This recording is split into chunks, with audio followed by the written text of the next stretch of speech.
ભરૂચ નજીક national highway number 48 પર મુલત toll plaza પર બેરિયર તોડી ટ્રક ચાલક નાસી જવાના 20 દિવસના 4 બનાવ સામે આવ્યા હતા, જેના પગલે પોલીસ એક્શનમાં આવી હતી। અંકલેશ્વર શહેર બી ડિવિઝન પોલીસ મથકના પોલીસ ઇન્સ્પેક્ટર વીયુ ગડરિયાના માર્ગદર્શન હેઠળ 4 ટ્રકના ચાલકો સામે ગુનો દાખલ કરવામાં આવ્યો હતો।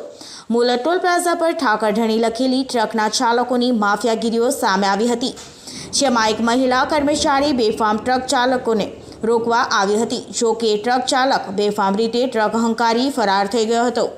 આ સમગ્ર ઘટનાના સીસીટીવી ફૂટેજ પણ સામે આવ્યા હતા। આ મામલામાં અંકલેશ્વર શહેર બી ડિવિઝન પોલીસે સહદોષ માનવ વધના પ્રયાસનો ગુનો દાખલ કર્યો હતો। અંકલેશ્વર શહેર બી ડિવિઝન પોલીસે આ ઘટના 5 ટ્રક ચાલકોની ધરપકડ કરી હતી અને 4 વાહનો જપ્ત કર્યા હતા। ઉપરાંત બેફામ બનેલ ટ્રક ચાલકોની સાન ઠેકાણે લાવવા માટે તેઓનું ટોલ પ્લાઝા ખાતે સરઘસ પણ કાઢ્યું હતું। આ દરમિયાન ટ્રક ચાલકોએ પોલીસ સમક્ષ તેઓની ભૂલ થઈ ગઈ, માફ કરી દેવા માટેની કાકલુદી કરતા નજરે પડ્યા હતા અને ટોલ પ્લાઝાના કર્મચારી યુવતી સમક્ષ પણ હાથ જોડીને માફી માંગી હતી। મારું નામ લક્ષ્મીબેન કમલેશભાઈ વસાવા છે। અંકલેશ્વર પોલીસ સ્ટેશનથી એમને અહીં લાવવામાં આવ્યા છે। અમારી સાથે આવી દુર્ઘટના થઈ, એવી બીજી કોઈ પણ મહિલા સાથે આવી દુર્ઘટના થાય તે માટે એમને માફ કરું છું। જે લોકો અહીં એમને લાવ્યા છે મને માફી માગવા માટે, તેમના માટે આભાર। મેં પણ એમને માફ કરું છું, પણ બીજી વાર આ ટોલ પર થવું ના જોઈએ।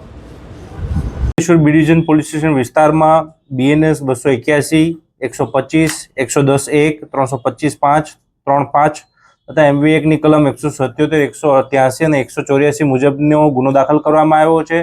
આ ગુનામાં હકીકત એવી છે કે કેટલાક ડમ્પર ચાલકો દ્વારા મુલત ટોલ નાકા ઉપરથી બેફામ રીતે પોતાના ડમ્પરોને ચલાવી ટોલ નાકા ઉપર ધીમા પડ્યા વગર તેના બેરિયરને તોડી અને બેફામ રીતે લોકોના જાનમાલને નુકસાન અને જોખમમાં મૂકે તે રીતે હંકારી અને ગુનો આચર્યો હતો, જે બાબતે પોલીસે ગુનો દાખલ કર્યો છે અને હાલમાં 3 જેટલા ડ્રાઈવરો તથા 2 ટ્રક માલિકોને અટક કરવાની કામગીરી કરવામાં આવી છે અને એ બાબતે આગળની તપાસ અત્યારે પોલીસ કરી રહી છે।